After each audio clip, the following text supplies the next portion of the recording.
Oi, pessoal. Tô só esperando a Dani entrar pra gente começar, tá bom? Oi, Dani. Oiê, boa Tudo noite. bom? Boa Eu tô e noite. você. Tudo jóia? Bom, primeiramente, boa noite a todos que estão acompanhando a gente na sua segunda live, né? Isso, na minha segunda live. Bom, quero agradecer a todo mundo que está acompanhando aí nessa véspera de feriado, né? E sejam bem-vindos à nossa live, nossa segunda live juntas, que a gente vai falar, a gente escolheu esse tema, né? Que é um tema muito, assim, muito recorrente no consultório, que os pacientes têm muitas dúvidas, que é a respeito da relação da alimentação com a endometriose, né? Quero agradecer a doutora Daniela Costa, que é médica, nutróloga, especialista pela Sociedade Brasileira de Nutrologia e que aceitou esse convite para participar aqui com a gente, né? Ai, Obrigada, Dani, eu que seja bem-vinda. agradeço, né? Ainda mais que a nossa primeira live foi tão boa, né, Milene? Teve tanta Sim, participação, né? sim. Fiquei super feliz. Então é muito fácil fazer a segunda. A gente fica motivada, né? Ah, muito mais. Isso. Bom, quero agradecer a todo mundo que participou aí, mandando as dúvidas. Quero convidar todo mundo que está começando a participar aqui com a gente para mandar dúvidas, para participar, deixar comentários, para que a gente possa ir interagindo ao longo da live, tá? E ao final a gente vai respondendo as dúvidas que vocês forem colocando aqui, ok? Ótimo. Então vamos começar, Dani. Aí eu pensei de começar falando um pouquinho sobre a endometriose. O que é endometriose, né? Para depois a gente Uhum, pensar em falar sobre a alimentação. Bom, uhum. endometriose é uma doença que é muito prevalente, né? Então é uma doença relativamente comum e que está cada vez mais comum entre as mulheres. E o que, assim, em termos de prevalência, a gente estima que em torno de 10 a 15% das mulheres em idade reprodutiva sofrem de endometriose, tá? E 25% das mulheres com infertilidade têm endometriose. Então, é uma estatística importante e que por isso que a gente tem que prestar muita atenção nessa doença, né? Uhum. Milene, E tem aumentado o número de casos assim, ultimamente? sim, tem aumentado o número de casos Porque eu vejo e mais no consultório. Parece que de sim, uns 3, 4 anos para cá, eu vejo mais relatos. Eu sim. tenho a sensação de que aumentou o número de pacientes portadores de endometriose. Né? Uhum. O Seria um que a excesso gente diagnóstico ou realmente aumentaram os números Então, o que a de gente casos? não sabe é se isso é uma coisa interessante, porque a gente não sabe se é realmente um aumento da doença ou se é um Uhum. aumento do diagnóstico, assim, da capacidade diagnóstica, entendeu? Porque isso é um problema da endometriose que geralmente,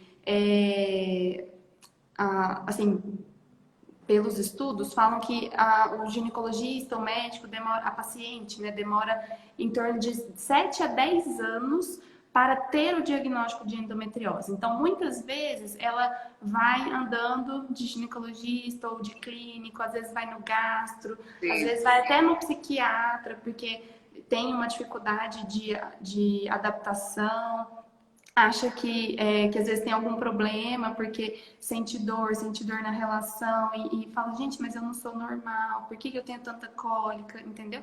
Então não era Uhum. há uns 10 anos atrás, era uma doença muito pouco conhecida e que a gente está conhecendo ela com, assim, principalmente nesses últimos anos, entendeu? Mas que ainda a gente tem que aprender muito sobre essa doença, entendeu? Só que aí, à medida que a gente está vamos dizer assim, conhecendo mais sobre a doença, acaba que são feitos mais diagnósticos, entendeu? Entendi. Porque muitas vezes o ginecologista, o médico, ele não tinha conhecimento, não sabia o que eram os sintomas mais comuns e automaticamente não conseguia diagnosticar, entendeu? E aí a paciente ficava andando de um médico no outro e não chegava a um diagnóstico. falavam, ah, porque ter cólica é normal, porque toda mulher tem cólica, porque isso é frescura, sabe? Não dói tanto assim. E tem vários relatos de pacientes que às vezes sofrem com isso, entendeu? Por uma falta de diagnóstico. E acabam achando, gente, mas o que tem de errado comigo? Porque eu sinto dor, isso me incomoda e, e ninguém sabe o que eu tenho, entendeu? Então acaba que como a gente começou a ter um conhecimento maior sobre a doença, então acaba que a gente está conseguindo diagnosticar mais, entendeu? Entendi. Certo?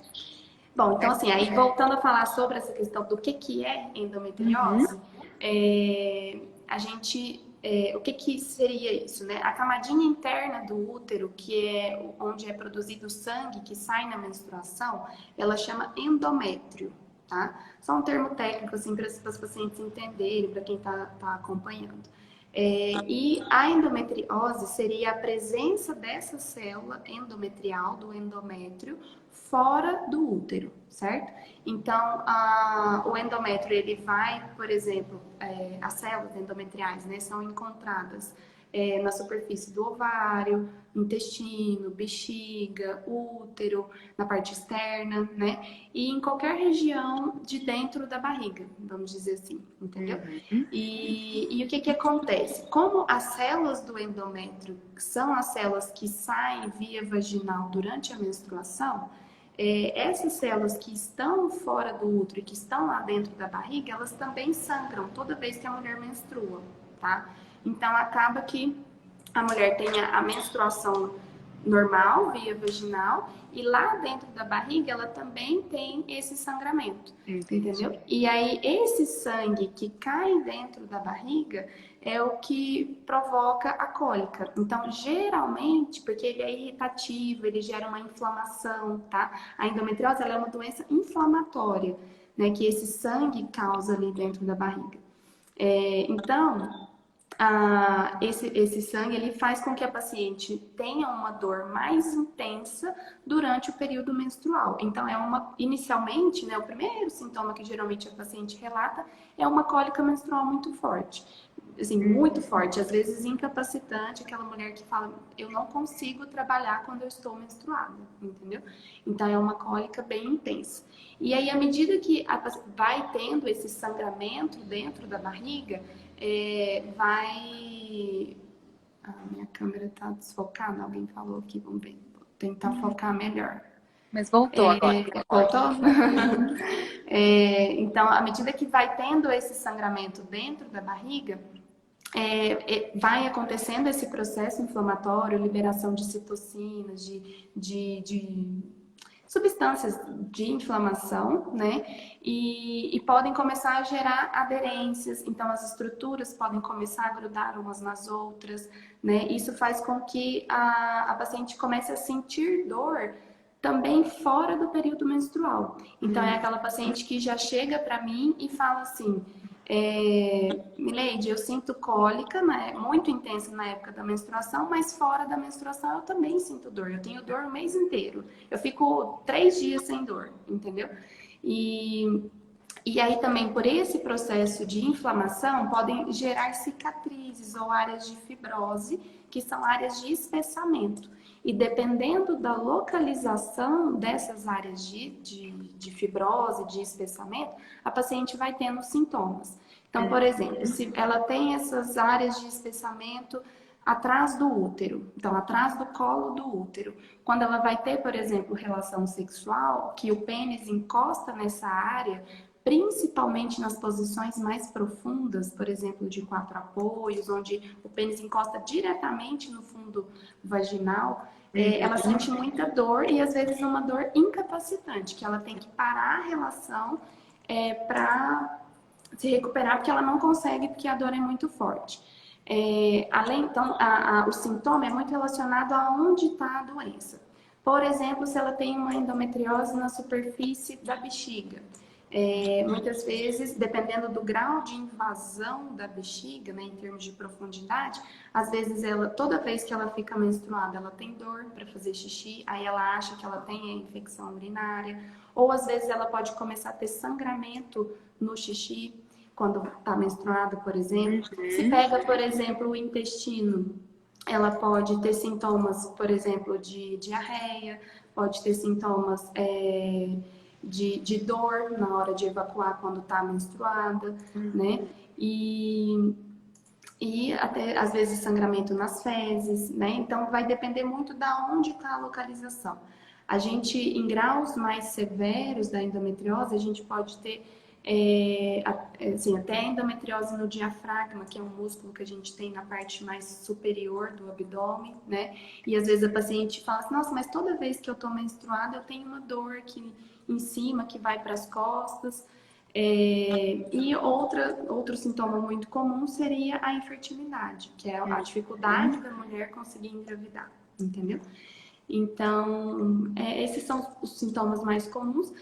O diagnóstico, de uma forma geral, ele é clínico, ou seja, eu tenho que conversar com essa paciente, eu tenho que ver como que é essa dor dela, eu tenho que ver, dói em que momento, é dor só na menstruação, na relação, é dor para fazer cocô, aí eu tenho que ver qual que é a queixa, que pela queixa eu já consigo ter, já começo a pensar aonde ela pode ter acometimento. Alguns casos a paciente não tem queixa nenhuma, às vezes ela tem uma cólica leve, uma coisa bem superficial, assim, bem nada de sintomas, mas a gente vai principalmente por essa questão dos sintomas e das queixas, né? E também o exame ginecológico. Então, às vezes, quando você vai examinar a paciente, você já sente áreas de espessamento, áreas dolorosas, quando você faz o exame ginecológico. E muitas vezes a gente faz, aí, junto, né, com essa parte de diagnóstico e até para uma avaliação da extensão da doença, a gente pode fazer exames complementares, como a ressonância de pelve ou ultrassom transvaginal com preparo intestinal, para fazer uma avaliação da extensão dessa lesão para programar tratamento, certo? E aí, o tratamento vai depender muito se a paciente quer ter filhos ou não, se ela quer ter filhos agora ou mais para frente. Depende da intensidade dos sintomas, da localização das lesões. Então, é muito individualizado, porque depende muito de cada caso. Então, eu tenho que ver a paciente, ver o desejo gestacional dela, ver os sintomas dela, o quanto isso influencia a vida dela, e aí eu penso no tratamento, né? Mas de uma forma geral, seria bloquear a menstruação, porque aí eu não deixo essas células que estão lá dentro da barriga sangrarem, né? E em alguns casos, o tratamento cirúrgico, que seria a retirada desses focos de dentro da barriga, né? Tirar essas células ali dentro, certo? Certo. Dei uma resumida, eu acho. Ótimo, porque explicou bem o que é a doença, da prevalência, né? Eu tenho que explicar em alguns minutos o que geralmente são teses. Né? Uma coisa que é tão complexa. Mas isso é tão importante, porque existem algumas mulheres que não entendem, costumam relacionar a endometriose ou com menstruação dolorosa, ou então com a infertilidade. Né? São sempre essas duas ocorrências que a gente acaba fazendo uma associação, né? Mas não sabe o que está envolvido, né? Que na hora também de escolher, por exemplo, o tratamento, o fato, como você acabou de explicar, o fato de ela querer ou não ter filhos também interfere na sua escolha quando você avalia a paciente e determina o tratamento para ela, não é isso? Porque, por exemplo, se a mulher quer ter filhos agora, eu não vou poder passar para ela um hormônio, porque eu vou atrapalhar ela a ter filhos, porque vai bloquear a ovulação, ela não vai conseguir ter filho, entendeu? Então, assim, depende muito de cada caso. Eu comecei a usar o hormônio, só que agora eu não me adaptei ao remédio, ou mesmo com a medicação eu estou tendo dor, então a gente já começa a pensar no tratamento cirúrgico, por exemplo, entendeu? Então, mas assim, isso é muito específico de cada caso. Então, assim, é uma coisa que é difícil eu falar assim, ó, a receita de bolo é essa, entendeu? Não tem como, porque eu tenho que olhar paciente por paciente, entendeu? E aí, o que eu te convidei, Dani, é porque A gente sabe que a alimentação, ela influencia em tudo na nossa vida, né? E pensando assim na endometriose como uma doença inflamatória, né? Uma coisa que as pacientes me perguntam muito no consultório o que que a gente, assim, eu posso ter uma alimentação que vai me favorecer a diminuir os sintomas, a diminuir chance de progressão da doença, né? Às vezes, quando eu já fiz o tratamento ou estou fazendo o tratamento, tem alguma coisa a mais que eu possa fazer para me ajudar no controle, né? Então, por isso que eu penso assim, que eu te convidei para você falar um pouquinho para a gente do que a gente pode utilizar do ponto de vista nutricional para ajudar nesse tratamento, entendeu? Então, eu queria que você falasse um pouquinho para a gente aí das estratégias nutricionais nesses casos, o que você vê de vivência no seu consultório. Então, Milene, olha só. Você falou duas coisas aí que são super importantes para eu também fazer uma breve análise da endometriose do ponto de vista nutrológico, né? O que a gente vai vendo da alimentação e tudo que é relacionado à alimentação com a endometriose. É um pouco diferente a gente falar disso, por exemplo, em relação à menopausa, que a gente falou na primeira live, porque, assim como você disse, a endometriose ainda é muito incerta, né? Então, tanto na origem quanto no tratamento, nos fatores causais, e é claro que a alimentação, né, mais do que alimentação, o estilo de vida da paciente tem uma influência, assim como existe uma influência em toda doença inflamatória crônica, que é o caso da endometriose, né? Eu não sei se está dando eco para você também. Tá um pouquinho. Tá dando para vocês, gente? Dá uma devolutiva aí pra gente. Tá um pouquinho. Assim, eu consigo te escutar, dar um eco no fundo. Não Tá. sei pro pessoal. Tá, se tiver Tá com microfonia, parece. Tá. Então, olha só. O que acontece? Às vezes a endometriose... Tá, o pessoal tá falando que tá. Deixa eu ver se eu ponho o foninho pra ver se ajuda. Se der pra acompanhar, a gente continua assim. Tá bom. Tá. Não, mas agora parou também. Não, continua. Vou pôr um foninho da minha parte e ver se melhora. Tá. Vamos lá. Parece, Milene. Parece que resolveu.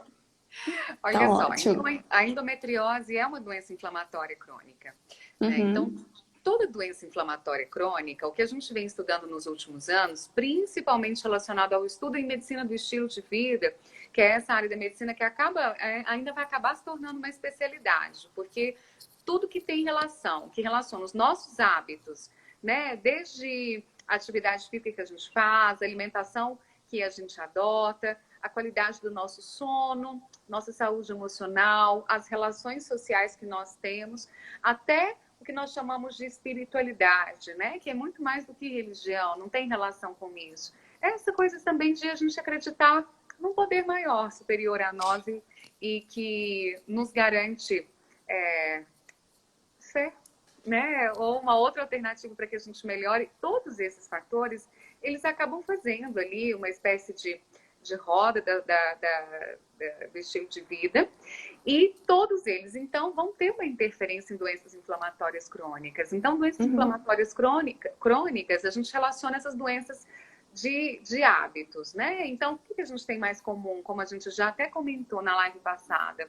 A obesidade é um reflexo do estilo de vida, né? Doenças como diabetes, hipertensão arterial, doenças cardiovasculares, são doenças que passam a desenvolver a partir de hábitos que a gente vai adotando. E, de acordo com a individualidade de cada um de nós, vem desenvolvendo ao longo dos anos. Sendo, então, a endometriose uma doença inflamatória crônica, e como você também explicou para a gente agora há pouco, existe um processo inflamatório que, inclusive, ajuda, né, a deflagrar e piorar esse quadro de dor.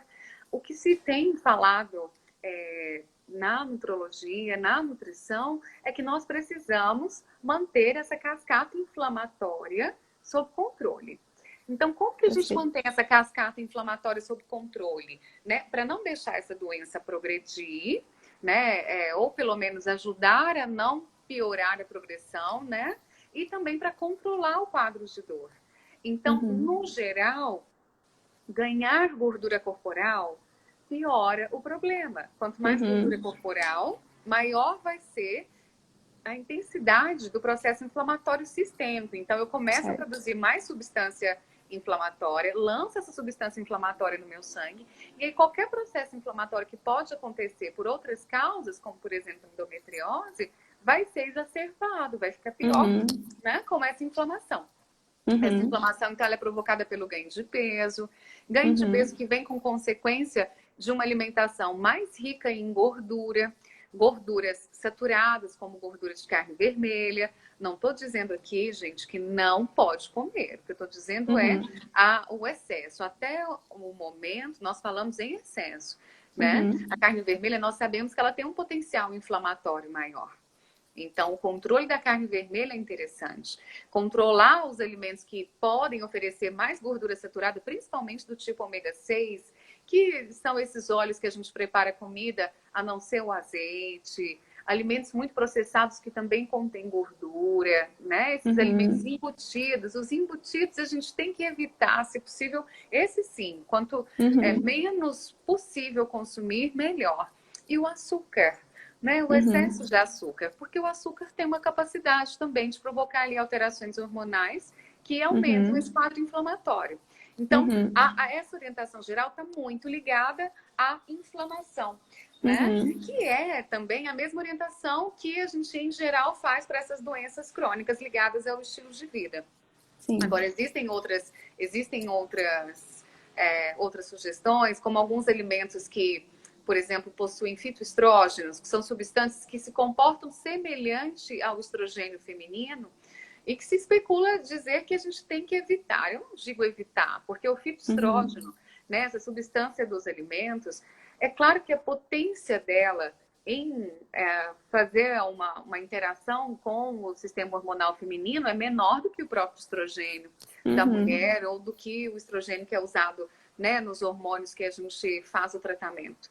Mas talvez numa grande quantidade, vamos supor, uma mulher que seja vegetariana e que consuma muito alimento à base de soja.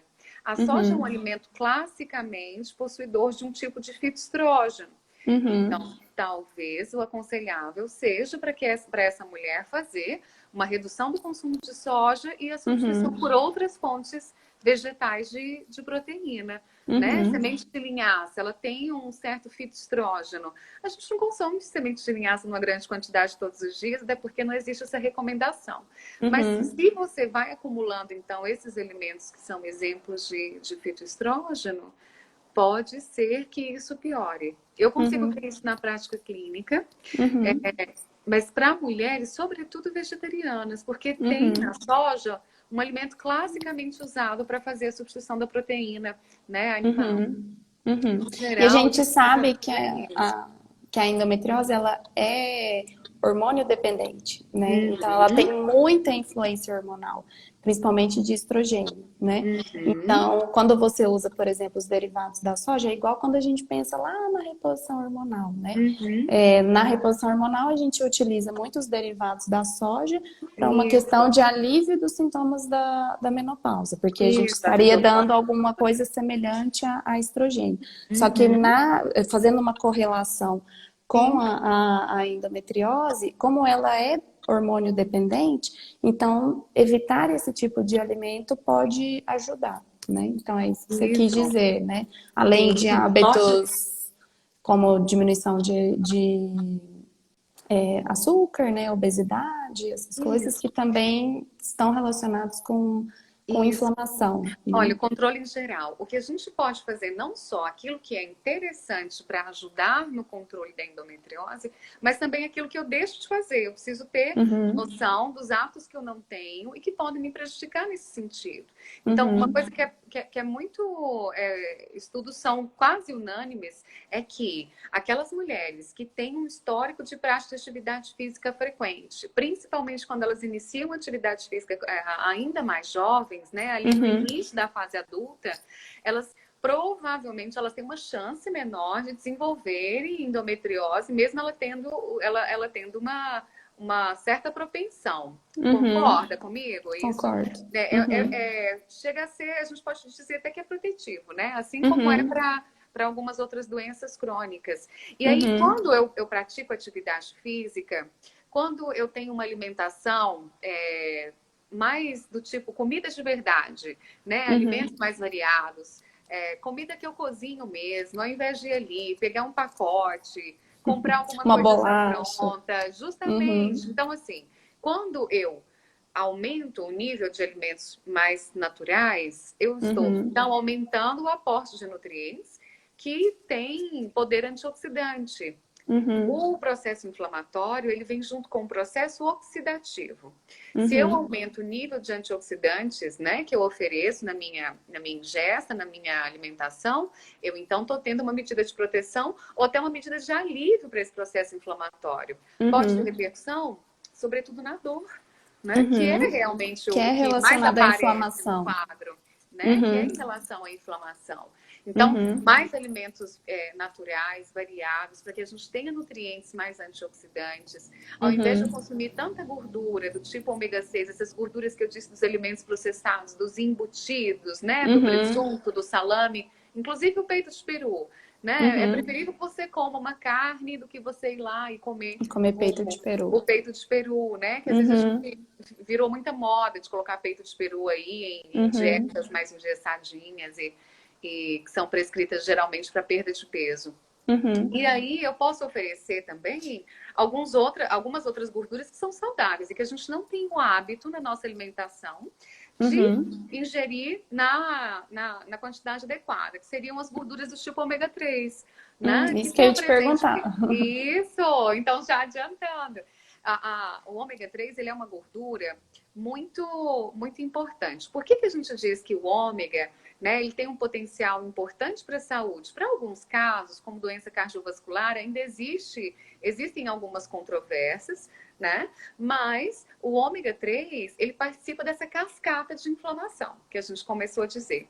Né? E o ômega 6 também. Então, gorduras que têm um poder mais inflamatório, do tipo ômega 6, quando a gente ingere essas gorduras, esse balanço de ômega 3 e ômega 6, que ele deve ter um certo equilíbrio no nosso corpo, ele fica desequilibrado. E aí, não tendo essa oferta de ômega 3, eu acentuo essa cascata inflamatória. Quando eu, então, suplemento o ômega 3, e aí, dependendo de cada mulher, da estrutura, né, da história de vida dela, se ela tem algum outro tipo de doença ou não, existe uma dose adequada, a gente acaba, então, por interferir nesse processo inflamatório. O ômega é como se ele fosse um anti-inflamatório. Eu posso dizer assim. Então, ele ameniza o processo inflamatório, né? Muitas vezes, para mulheres que possuem a menstruação dolorosa, mesmo que não seja endometriose, por ter um processo inflamatório relacionado, eu prescrevo, junto com a conduta que deve ser tomada, o ômega 3, principalmente do tipo mega DHA. Porque o ômega, né, ele tem frações. Tem o EPA e o mega DHA. Dependendo para qual utilidade, né, você prescreve, por exemplo, para a saúde cardiovascular, a gente costuma prescrever com o EPA numa concentração mais elevada do que o mega DHA. Né? Então, existem os produtos adequados para isso. O médico, o nutricionista vai saber também te ajudar e te orientar. E, nesse caso, para as mulheres, eu prefiro o mega DHA. Que é o mesmo também que eu costumo adotar para a mulher que está fazendo a preparação para a gestação, que quer engravidar, porque é um ômega mais relacionado a esse processo inflamatório, ligado à dor, né? Ligado à parte neural, de estímulos para a dor. Então, é interessante a gente usar. Tem, Uhum. é uma terapia adjuvante, ela pode ajudar? Pode ajudar. No Uhum. consultório, né, eu vejo os pacientes dizendo que a dor amenizou, que a Uhum. distensão abdominal amenizou, Uhum. né? Principalmente, E, né? uhum. Por ser Do também ponto um de tipo de vista. gordura, Milene. Então, é uma Uhum. gordura boa que as mulheres que têm acabam por ter obstipação intestinal, que às vezes né, tem mais gases, obstipação intestinal, que é a prisão de Uhum. ventre, o abdômen Uhum. distende, fica muito desconfortável também no período pré-menstrual, né? Um pouquinho antes da Uhum. menstruação e durante a menstruação. É uma queixa muito frequente. É uma queixa muito frequente, né? Então, o que que Uhum. acontece? O quadro de dor da mulher já é intenso pela endometriose e Uhum. para uma função intestinal também inadequada, esse quadro de dor Uhum. vai ser ainda mais exacerbado. Então, a Uhum. gente também tem que ter uma atenção para a saúde intestinal, né? Uhum. Promover um intestino saudável, que você tenha uma frequência de ir ao banheiro, evacuar, né? Pelo menos, dia sim, dia não, mas todos os dias é Uhum. o natural. Então, ali em Uhum. torno de 2 litros e meio de água por dia para uma mulher mais ou menos Uhum. de uns 70 quilos, a gente fazendo uma média, né? Uhum. Uma alimentação rica em fibras, o ômega, que é uma boa gordura, ajuda. Às vezes, Uhum. mulheres com uma prisão de ventre mais recorrente, com um histórico de muitos gases, vão ser beneficiadas por algumas cepas de probióticos, que são Uhum. bactérias que têm um benefício para a nossa saúde intestinal, e aí, para Uhum. cada caso, existe uma combinação de cepas adequadas, né? Uhum. Então, a gente consegue melhorar muito a saúde intestinal da mulher nesse sentido, Uhum. e aí a gente ameniza o quadro intestinal e, nesse caso, diminui a percepção de dor geral, né? No período Uhum. menstrual. Uhum. Você pode, assim, citar algo, você falou bastante aí do ômega 3 das Uhum. gorduras, em termos de alimentos, onde que a gente pode encontrar, assim, que a gente falou muito da suplementação, em termos de alimentos, onde a gente pode encontrar essas gorduras saudáveis, o ômega 3 um pouquinho a gente já sabe, Então, mas assim, se você puder citar pra gente. lógico. Ó, em geral, o ômega, ele é encontrado em peixes de água salgada, fria, né? Então, o salmão, ele é rico em ômega 3. A sardinha, dependendo da fonte, né? Ela é rica em ômega 3. O salmão, na realidade, os peixes hoje, como eles são muito criados em cativeiro, então a gente tem que saber essa procedência, né? Fontes vegetais, nós temos nas oleaginosas, né, que são as castanhas em geral. A gente tem na própria linhaça, então olha para você ver, né, é um alimento que contém um fitoestrógeno, Uhum, né, mas em contrapartida é um alimento que oferece esse ômega, né?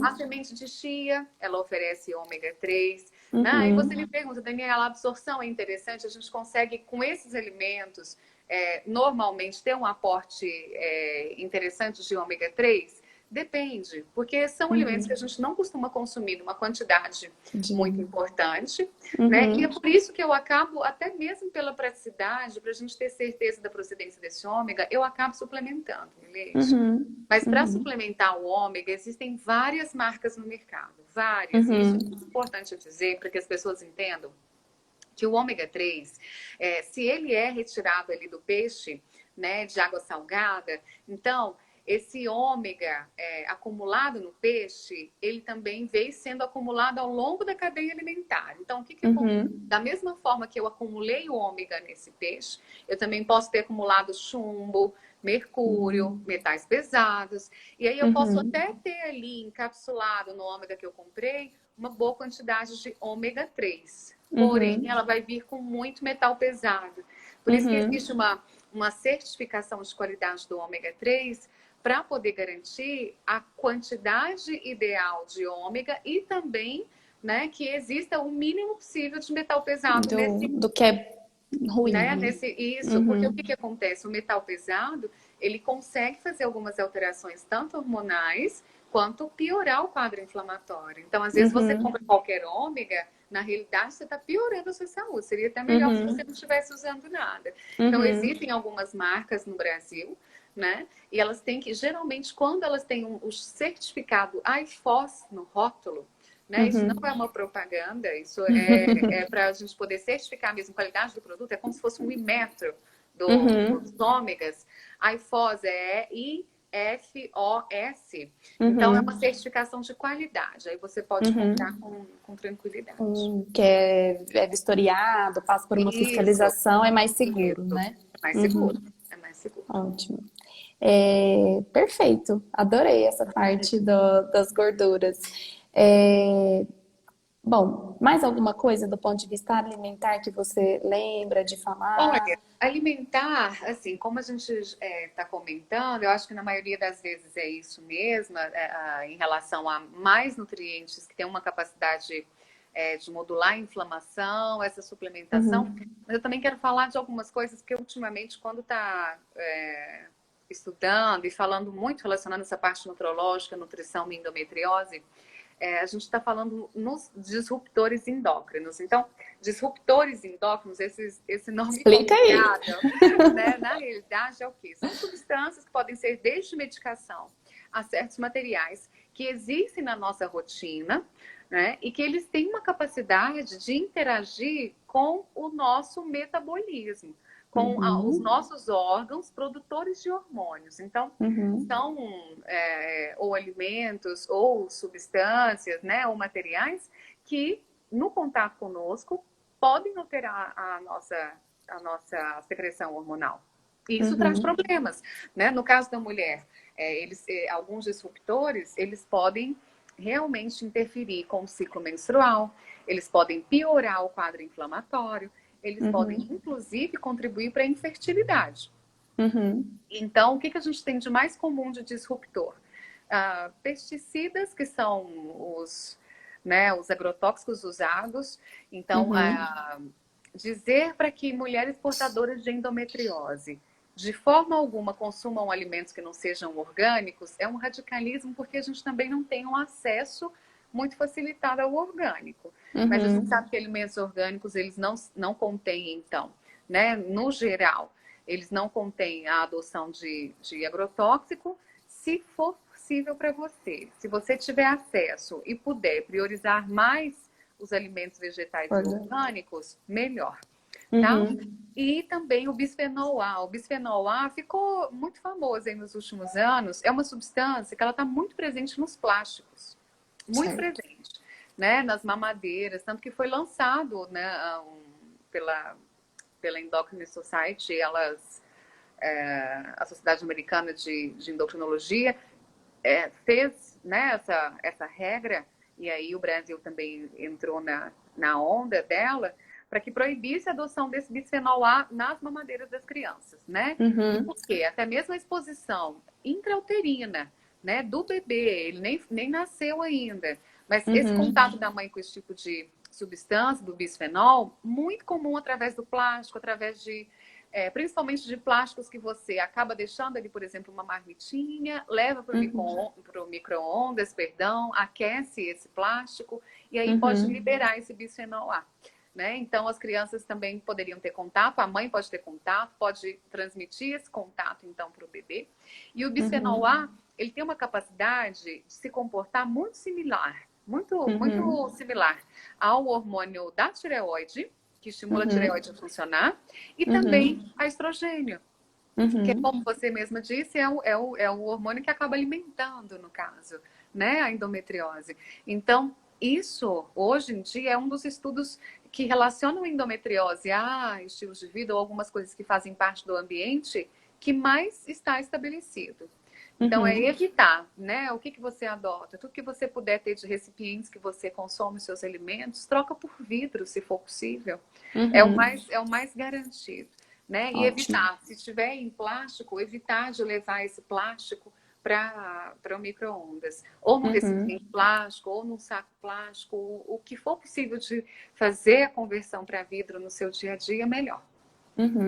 E em relação ao glúten, você já ouviu falar alguma relação de glúten? Então, tem linhas, né, de estudo, existe um grupo da nutrição funcional, que eles gostam de falar, né, que de acordo com os estudos e prática clínica deles, que eles veem uma relação do glúten com a endometriose. Mas também, através desse raciocínio de que o glúten ele tem uma capacidade de estimular ou de facilitar a atividade inflamatória sistêmica e aí, então, prejudica uma doença que é inflamatória, como nós falamos da endometriose, né? Na prática clínica, nos estudos dentro da nutrologia, nós não vemos essa relação clara e eu também não identifico isso no dia a dia do meu consultório, né? O glúten, existem algumas pessoas, quando você come esse tipo de alimento, o que é o glúten? Uma espécie de fração proteica presente na maioria dos cereais, né? Principalmente o trigo. Então, não é ele não é um macronutriente como o carboidrato, como a proteína, é como se ele fosse uma fração proteica. Para pessoas que possuem uma predisposição, então o glúten não vai ser adequado. Né? O glúten, até que se prove o contrário, ele não tem esse poder inflamatório para pessoas que não têm uma predisposição. O que a gente sabe é que você pode até desenvolver uma certa tolerância, intolerância, quando você come a mesma coisa todos os dias. Mas isso pode acontecer com qualquer alimento. Igual, por exemplo, com a intolerância à lactose. Né? Quando você consome sempre, né, rotineiramente, você pode desenvolver uma intolerância, aquele alimento pode te fazer mal. Mas no caso do glúten, Milady, não existe evidência científica dessa relação. E eu não costumo, eu não tenho o hábito de pedir para retirar, não tenho mesmo, de pedir para retirar os alimentos que contêm glúten. Acontece que, quando eu peço para as pacientes para reduzirem o consumo de açúcar simples da dieta, o que elas estão fazendo? A maioria, né? Elas então vão reduzir todos os alimentos à base de farinha de trigo. Acaba reduzindo. Porque é um tipo de açúcar, é um tipo de carboidrato, né? Que em excesso promove o ganho de peso, aumenta a chance do diabetes, né? Aumenta a chance da inflamação. E aí acaba por fazer essa associação, né? Do glúten, que foi a melhora da retirada dos alimentos com glúten, que ajudou na condução do quadro. Mas o que eu vejo muito mais é porque a gente acabou reduzindo o consumo de açúcar simples ou de farinha branca. Certo.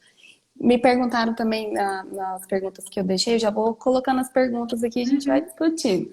Sobre a vitamina D.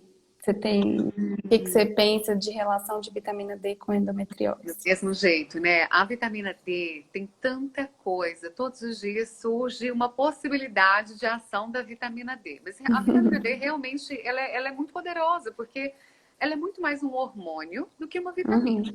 Então, ela participa mesmo de diversos processos metabólicos do nosso corpo. O que a gente costuma também relacionar é uma vitamina D que tem um impacto sobre os quadros inflamatórios, né? Uma inflamação crônica. Ela viria aí para ter um poder anti-inflamatório. Mas existe evidência clínica? Não. Mas como eu quero uma saúde adequada para toda paciente minha, independente se ela é portadora de endometriose ou não, se há uma deficiência importante, quando a gente pede, né, esses exames gerais, eu vou suplementar.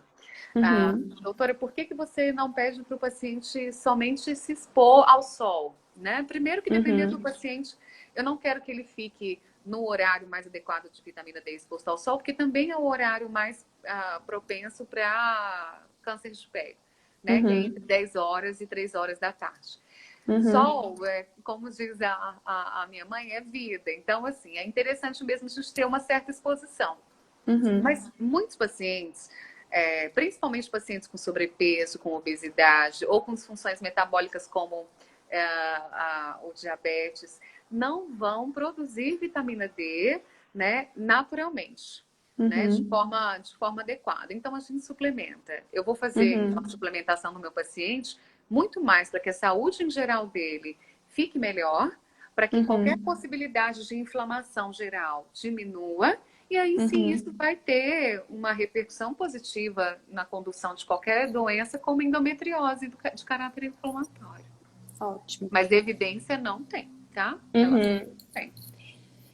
Algumas pessoas perguntaram também de uxi amarelo e unha de gato. Então, você tem experiência com isso? Isso, não. tem relatos assim, porque na realidade são ervas, né? São substâncias que têm uma capacidade de melhorar a diurese, pode também melhorar gases abdominais. Então, quando melhora os gases abdominais, melhora a diurese, os incômodos causados, né? O que é diurese? Né? Urinar bastante. Então, o ato de urinar. Então, quando você está urinando melhor, quando você está evacuando, se o seu intestino está mais preso, e isso piora nesse período pré-menstrual e menstrual, a gente tem, então, uma melhora, pelo menos o bem-estar, diminuição do quadro de dor, mais conforto, né, na região abdominal, e acaba que tem, então, uma crença de que eles ajudam na condução da endometriose. Mas Até porque eles têm uma característica antioxidante, anti-inflamatória também, e entraria... Tem essa possibilidade. São poucos estudos relacionados às substâncias, né? Com potencial antioxidante. Mas existem, né? Na maioria das substâncias vegetais verdes, então a gente pode ter esse tipo de elemento. Mas tem muito mais relação com uma melhora, né, do quadro de desconforto intestinal, que vem associado com a menstruação dolorosa. Perfeito. Eu vou dando uma olhadinha nas perguntas aqui e vou perguntando, então tá bom? Teve uma paciente que participou, né, perguntando se a gente pode viver bem com endometriose cuidando apenas da alimentação. Também acho que não, tá? Também acho que não. Eu acho que a alimentação, ela entra como um adjuvante, que seria um a mais, entendeu? Porque, assim, a gente não pode simplesmente fazer uma alimentação, assim, usar a parte alimentar e esquecer do restante. É claro que ela ajuda muito, né? Então, assim, ela tem uma influência muito importante. Esses alimentos, como você falou, tudo que você falou, acho perfeito, né, como um a mais, né? Mas, por exemplo, naquela paciente que já tem uma endometriose importante, uma endometriose profunda, com lesões extensas, então a gente precisa dos outros tratamentos e vai junto, né? Então, ela faz os tratamentos. Isso eu falo muito para os pacientes no consultório. Eu posso tomar isso daqui? Aí eu vejo o que é e tal. Eu falo assim, não, a gente vai junto, entendeu? Então, você faz a alimentação saudável, faz as suplementações, tenha um hábito de vida saudável e a gente vai junto com os tratamentos medicamentosos, se for o caso, ou cirúrgico, né? Então, vão andar de mãozinha dada. Né? Isso, até porque é um processo inflamatório, mas que tem, então, essa proliferação de tecido endometrial, produtor que sofre ação hormonal, né? Então, não dá também, eu deixo isso bem claro no consultório, que por ser um processo de doença, nós precisamos, então, lançar mão do que a gente tem de acesso ao tratamento. Né? E o uso do hormônio controla mesmo o quadro. Muitas vezes até cirurgia não tem que ser a tem que ser feita, né? Resolutiva, então de maneira alguma. Qualquer quadro crônico em saúde, nós precisamos unir. Como ele é multifatorial, pode ter diversas causas, o tratamento também vai ser multifatorial. Nunca é um fator só, também não é um medicamento só. Né, que vai oferecer resultado. A gente tem que fazer uma combinação. Então, tem a medicação prescrita pela ginecologista, a alimentação adequada, um estilo de vida mais saudável, reduzir peso para quem está acima do peso, provavelmente vai ter benefícios, né, na condução, mas jamais fazer o tratamento medicamentoso. Sim. Tem uma outra mulher que perguntou quem tem endometriose pode fazer uso do anticoncepcional. Isso pode, a gente usa até como forma de tratamento, né? A gente tem medicações que a gente usa específicas para endometriose, que não seriam apenas para o ponto de vista anticoncepcional, mas antes de ter essas medicações específicas, como o Dianogest, a gente usava o anticoncepcional de forma contínua, né? Então, ele também é uma estratégia, um meio, né, de tratamento que a gente utiliza para a endometriose, né? Então, não só ele funciona também como tratamento, certo? Então, pode usar. E deixa eu ver o que mais aqui das perguntas. Porque há um aumento abdominal em pacientes com endometriose, tem pacientes que falam assim, ah, mas toda vez que eu menstruo eu sinto que minha barriga aumenta.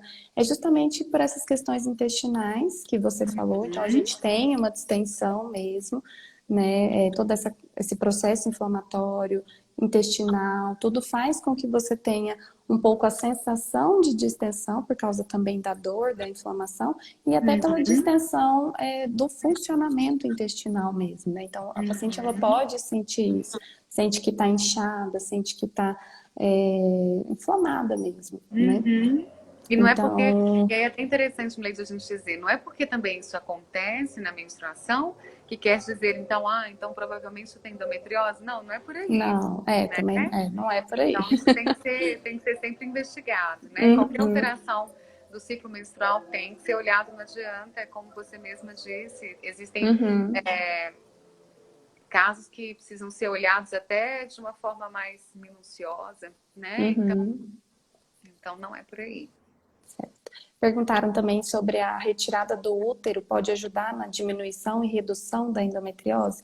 Isso é uma coisa que me perguntam muito e que às vezes até alguns ginecologistas vendem essa ideia, que tirou o útero, acabou. Não é assim. Na verdade, a endometriose ela não é uma doença do útero, entendeu? Ela é uma doença de dentro do abdômen, do peritônio, tá? Então, que é a camadinha que reveste os órgãos por dentro, né? Dentro. Acaba que a célula da endometriose é igual à célula do endométrio, entendeu? Que está ali dentro do útero, certo?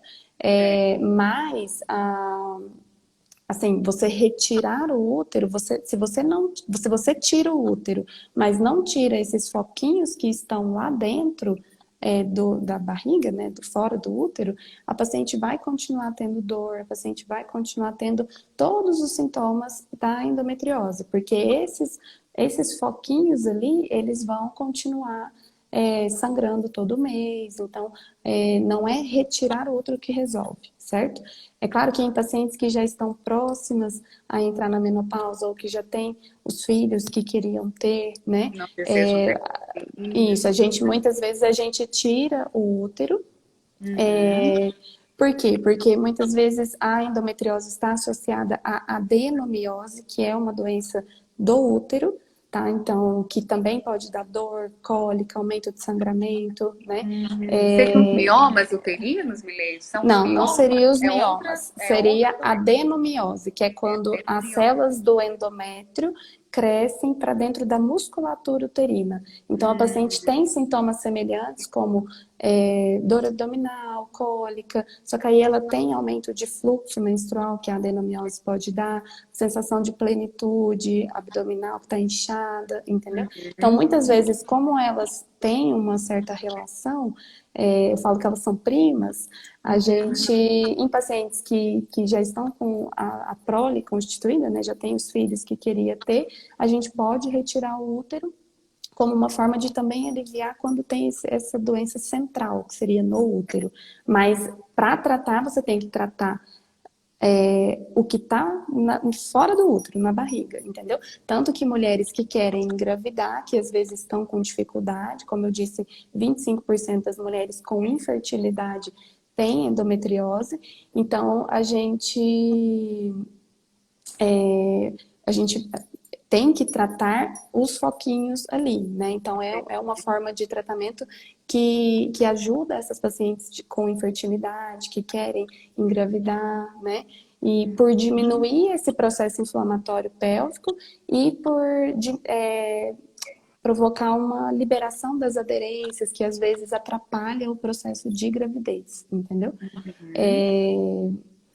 Bom, a gente já está quase vencendo o nosso tempo, É. Dani. Mas endometriose acaba que, assim, eu até digo que não são todas nós que vamos passar por isso, né? Como pela menopausa, a gente acaba tendo um pouco mais de limitação mesmo, né? Para poder discutir. Mas também por essa falta de evidência clínica em alguns pontos, né? Então, eu digo assim, do meu ponto de vista, pensando em saúde, o que eu diria para a grande maioria das minhas pacientes, pensando na melhora da saúde de cada uma delas, né, nos benefícios que a gente pode ter com uma alimentação mais adequada, mais equilibrada, sem retiradas de grupos alimentares. Você não tem que deixar de comer carboidrato, mas escolher melhores fontes, consumir em equilíbrio. Você pode ter esse tipo de suplementação, mas não suplemente sozinho.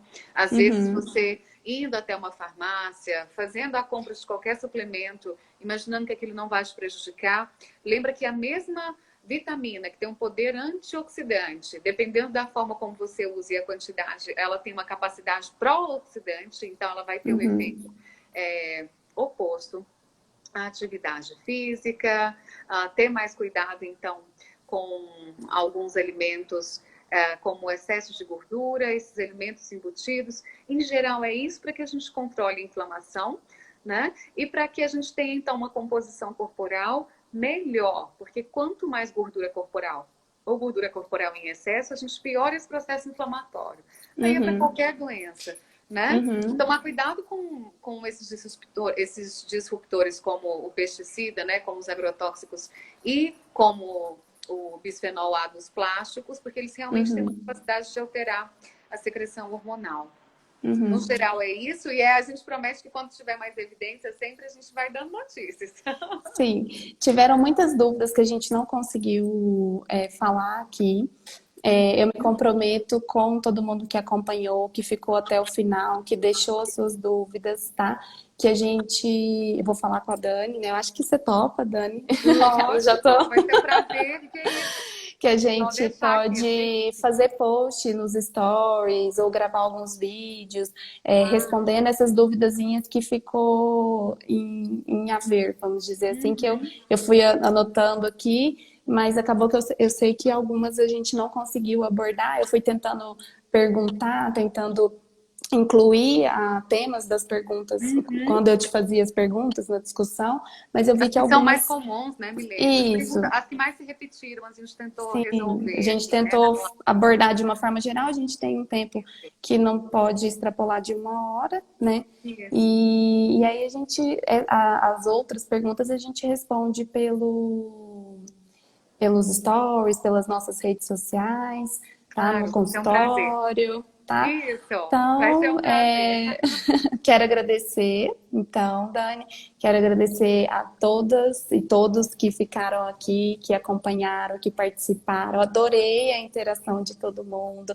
Fui acompanhando aqui os comentários, né? Então, quero agradecer você, Dani, Nossa, foi brilhante, adorei todas as suas colocações. Com certeza eu aprendi muito, entendeu? E é isso, muito obrigada mesmo. Quero agradecer todo mundo que participou, todo mundo que me ajudou. E agradecer às pacientes e a todos que estão aqui, que confiam em mim, em você, que estão aqui acompanhando, tá? E é isso, e o carinho de todo mundo aqui.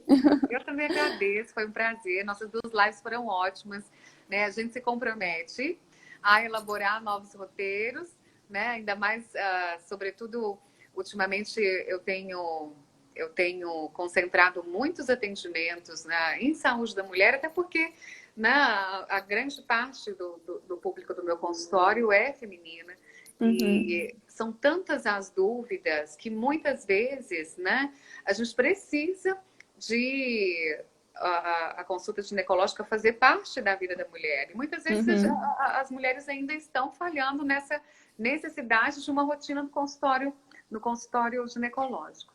Então, são temas muito ricos, são muito prazerosos de discutir com você, então, fica ótimo. Obrigada. E a gente vai construir novos roteiros. Mas estou à disposição também, é só chamar.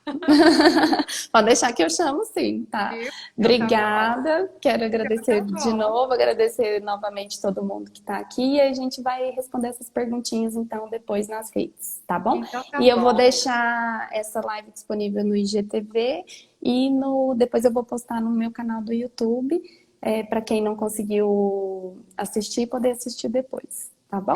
Sim, vai ser ótimo. Eu também quero Foi mandar um beijo ótimo. para todo mundo. Muito obrigada por terem nos assistido. Fiquem de olho aí, né, nas nossas redes, né, Milene? A gente está Uhum. tá se desdobrando para a gente ir se acostumando com essa nova rotina também, né? Uhum. De mais interação online, de mais presença